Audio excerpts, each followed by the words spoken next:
Right. Good evening, everybody. This is Guro for FMA discussion episode 251. And tonight we're going to have Vagelis Zorbas of Athens, Greece. Um, I'm apologizing to start with. We're having some problems with the internet. So if the audio is a little bit funny, just let me know.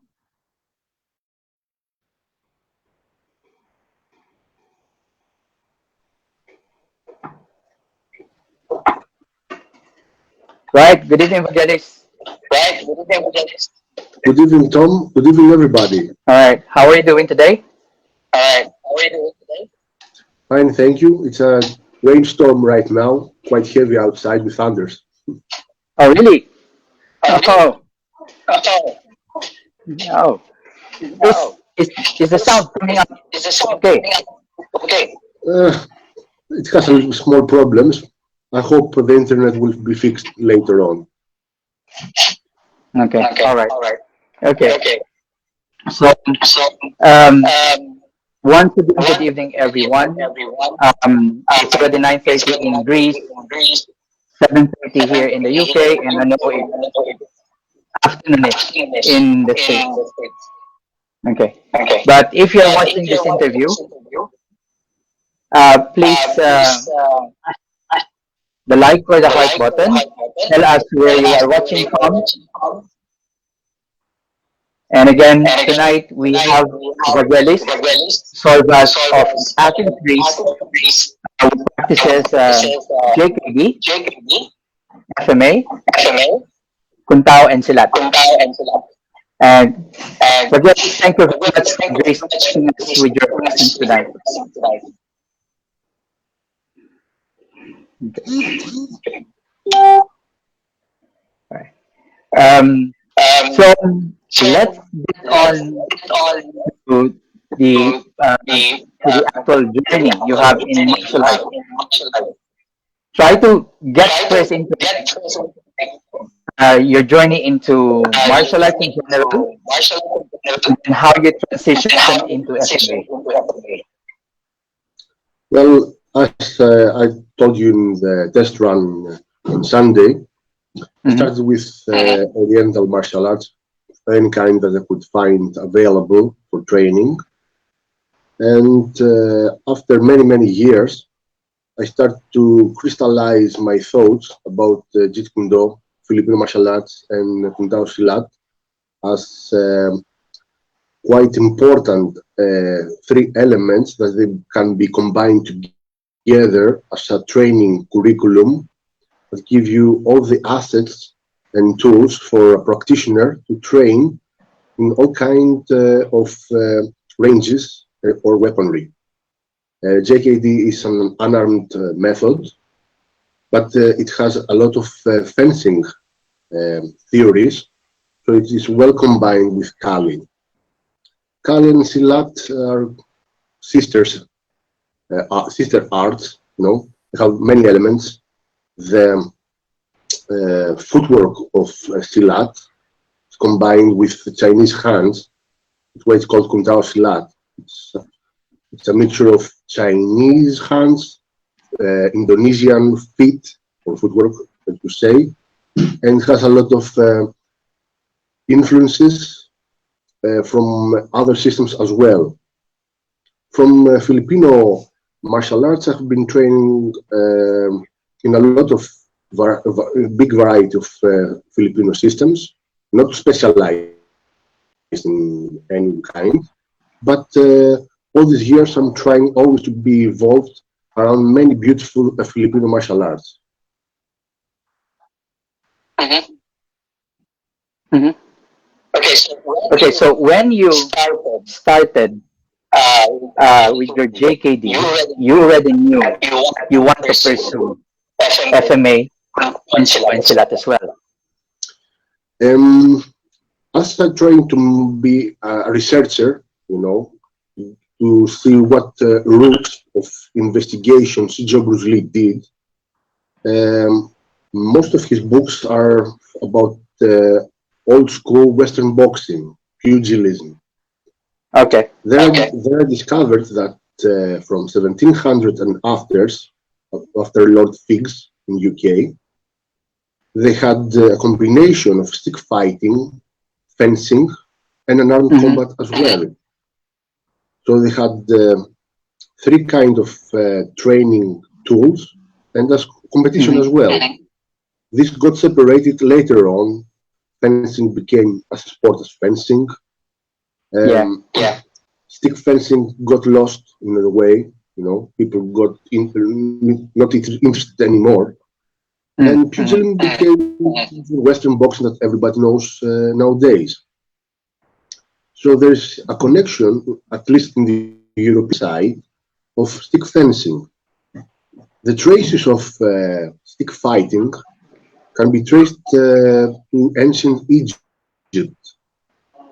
In the Museum of Louvre, there's a plate from Egypt that shows double stick fighting. Oh, okay. It's very interesting. 1500 before Christ. It's in the Museum of Louvre. Later on, we have the Moors. The Moors is a tribe from the northern part of Africa, and around 700 to 1400 AD, these people gave a lot of to the Europeans, especially Germany. And you can see in Germany a lot of paintings that you see these black people, the Moors. Yeah. The Moors did stick fighting. Yeah. These people brought stick fighting to Europe from Africa.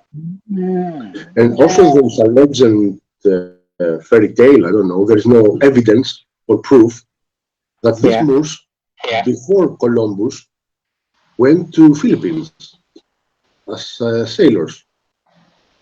Over there, in a harbor that they call it Moors Harbor, later on became Moros Harbor. And that they transferred their martial art expertise in stick fighting to the Filipinos. Yeah. I don't know if there's any evidence of that, okay? But I'm just saying that just for discussion, That's very interesting. Yeah. So we can see that there are a lot of things that connect with each other. So all this investigation got me very interested in Filipino martial arts. That's it. Okay. So when you started with JKD, did you immediately start FMA as well? No, not exactly.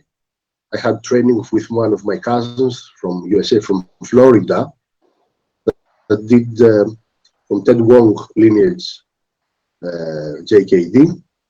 So there was no connection with Filipino martial arts. Later on, I got involved with Paul Vunak lineage, who is a student of Guro Santo.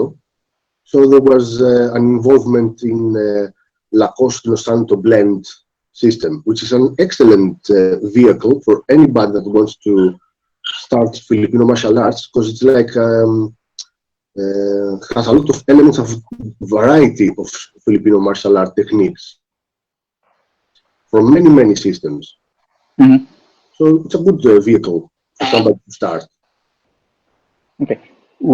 From whom did you learn JKD and FMA? Well, I had Tuhan Joseph Ariola from Kamaturan Kali. He was a student of Ben Larguza, and great man. Unfortunately, he died. That was one of my influences. From all the instructors I had in USA, everybody was doing Filipino martial arts. Sifulari Hartzell was a Lameco instructor as well, so I had a small taste of Lameco through Sifulari Hartzell. I got involved a little bit in Pekiti Tirsia in Germany. I had some training in Holland, also in UK, from different people, different things. Mhm. So I open my view to be open-minded, and to have a white belt mentality. So I cannot say that I had some expertise in anything, just taste of something. Okay? Okay. So with your JKD and FMA, we're gonna draw this relationship first, okay? At least for everybody to um, understand as well. What similarities can you draw from your JKD to FMA? Mhm. For example, we have in FMA the, let's say, the ability to be ambidextrous, to work on both sides, to have left lead, right lead, to work on both well. You can see similar thing to JKD. Although many people think that we prefer the dominant hand and leg as a lead stance, that's not true. If you open the notes of Sijo, you could do every exercises and left and right as well. So Okay. there's a similarity in this point. Footwork, although we see triangles Yeah. in most of the FMA, is done in a very economic way. So economy of motion is also similar concept in JKD. Mm. You have the ability to have distance control, spatial relationship. So the elements of timing, spatial relationship, and rhythm are the same concepts in FMA, exactly the same. Also, if you look the Panantukan stance, Yeah. okay, it's exactly the same as JKD. There's no difference in any point.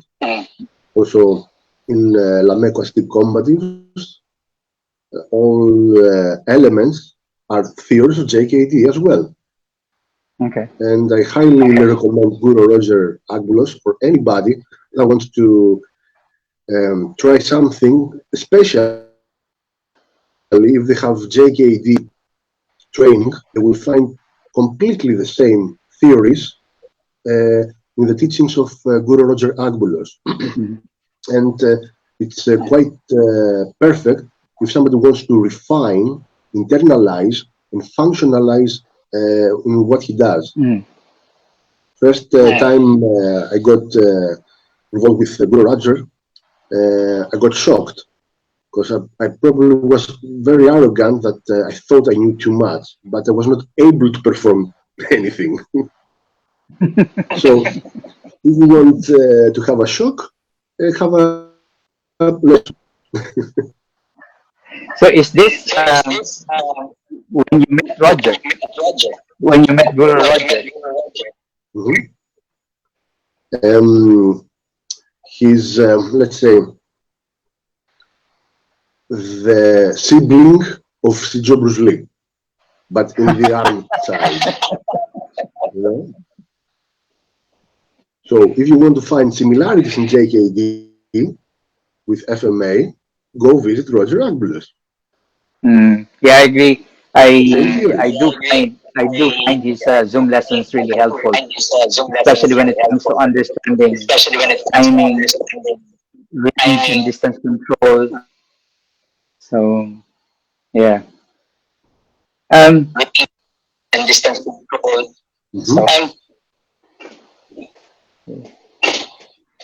So when you were doing FMA, you started with the initial blend. Could you repeat, please? There's No, disturbance in the sound.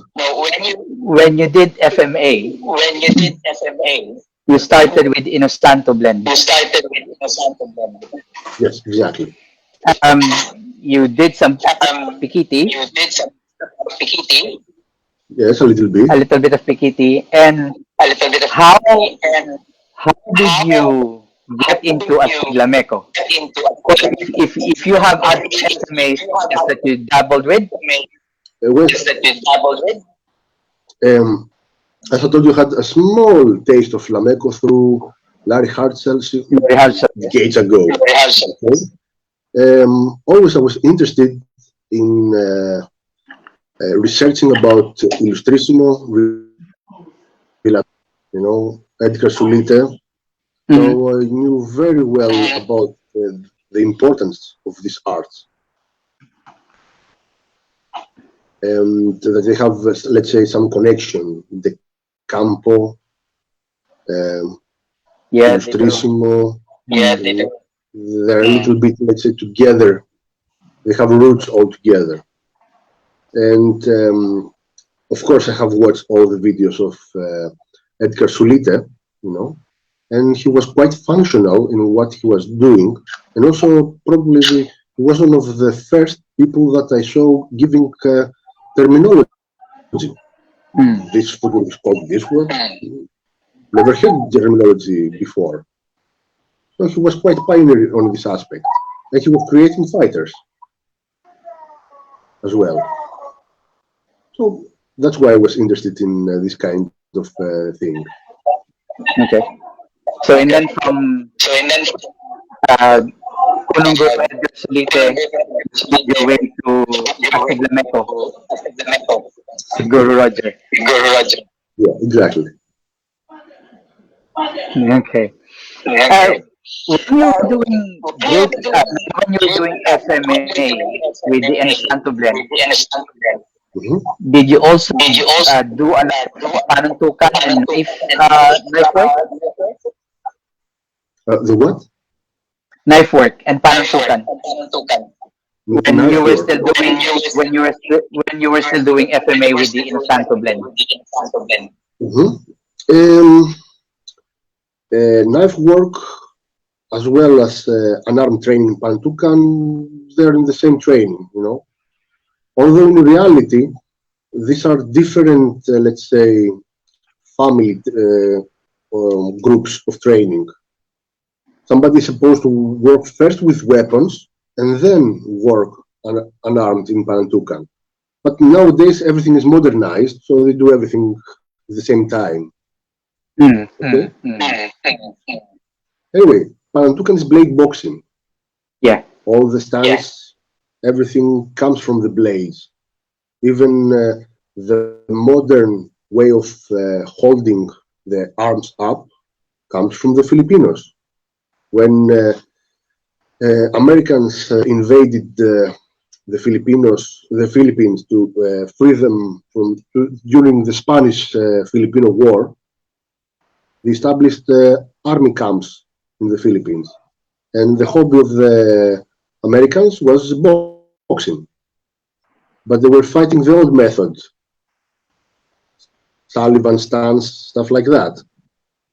But the Filipino soldiers had their own leading stance, holding a different way their arms. So the Americans adopted this way. So what everybody does now in kickboxing or whatever comes from the Filipinos. You know, Mm. Panantukan is a great vehicle, not exactly for sport, you know, Mm.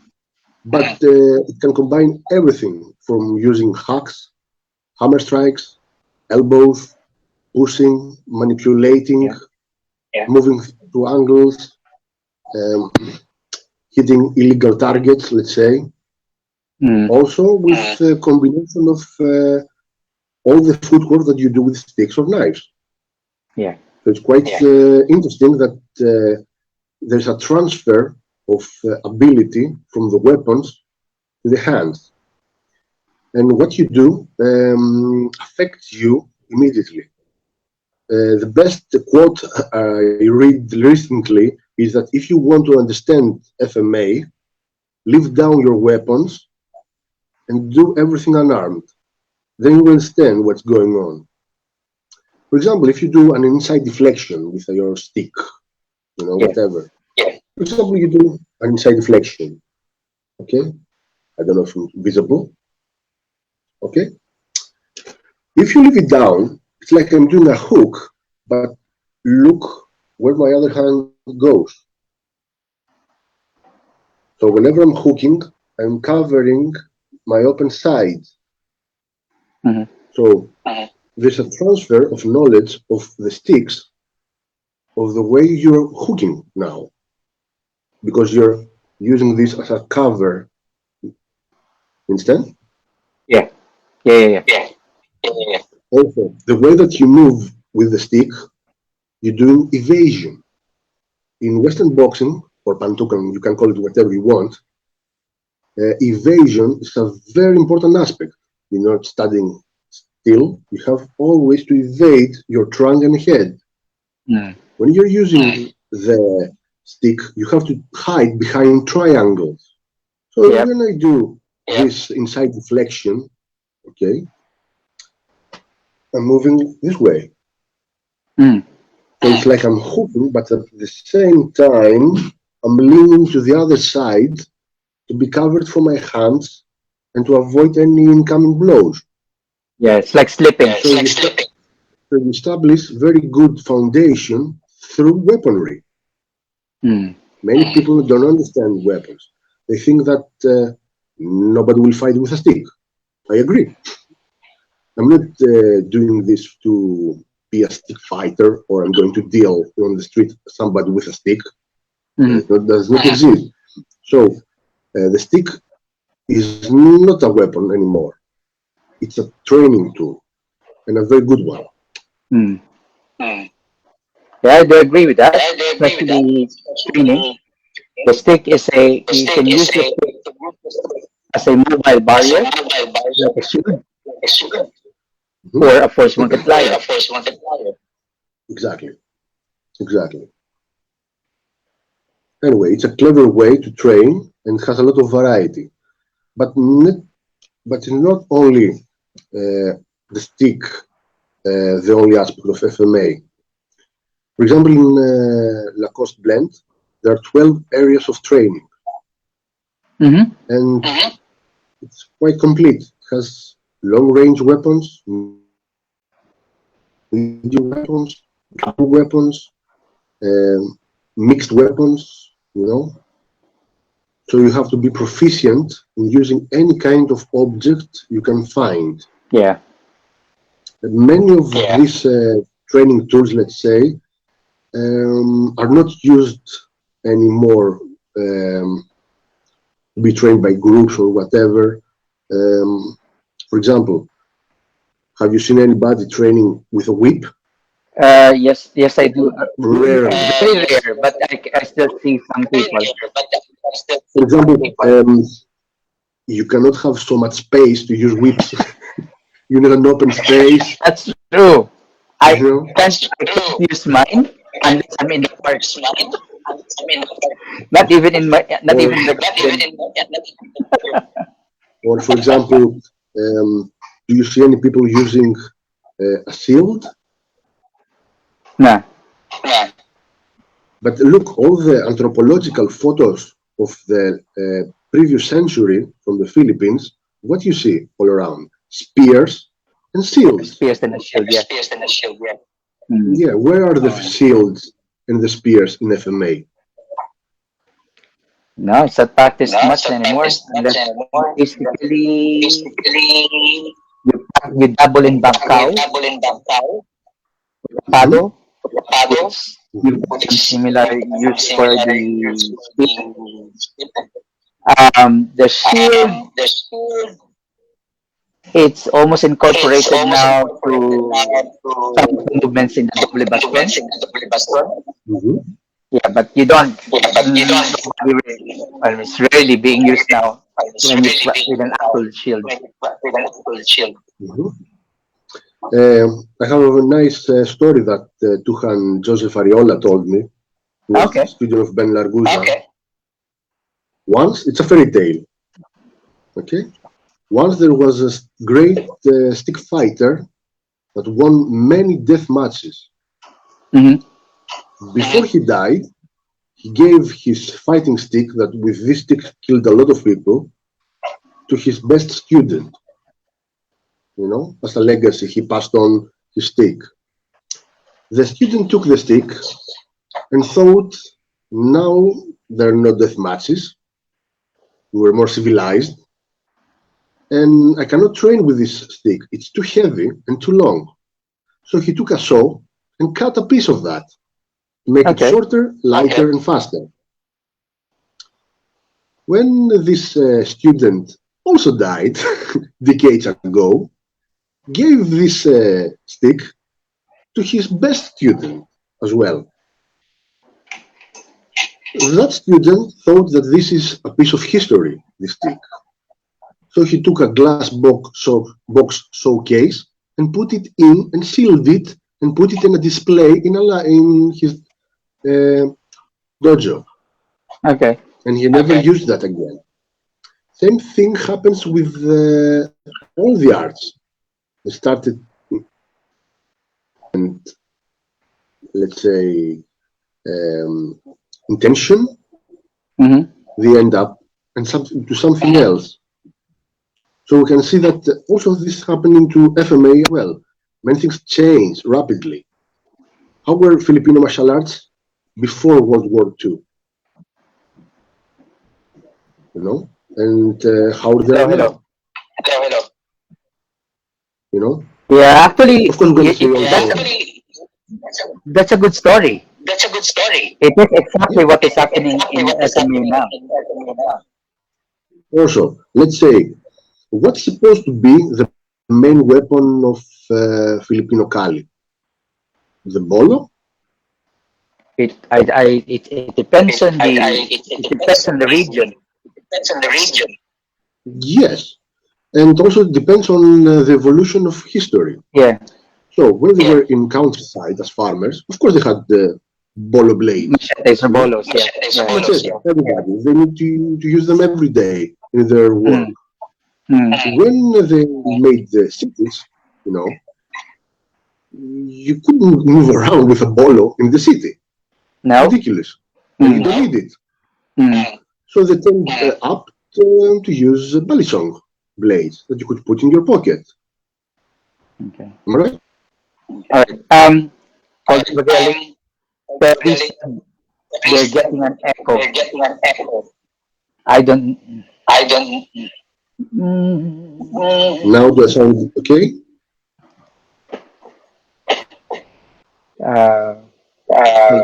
I'm not sure how to remedy this one.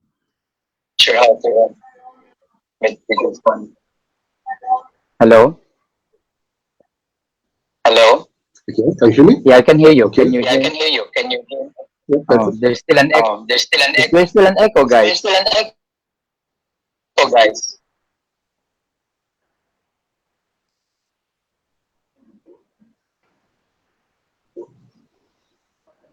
Hello? Yeah, there's still an echo. Yes, I'm here. Still here. I'm trying to keep an echo. Before we carry on, let's to Juan Bautista, to Guro Gagi, and to Teren. I'm really sorry, guys, about the echo.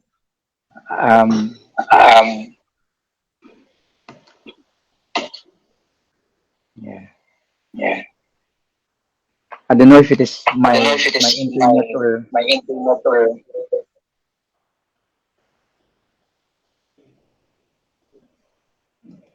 Is it better now?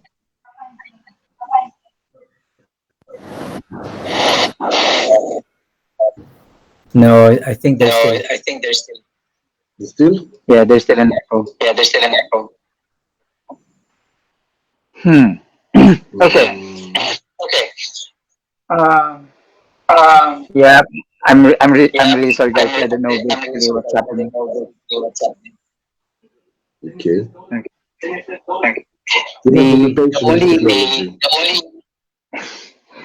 only thing that we can do now is I'm gonna stop this and resume it and do it again.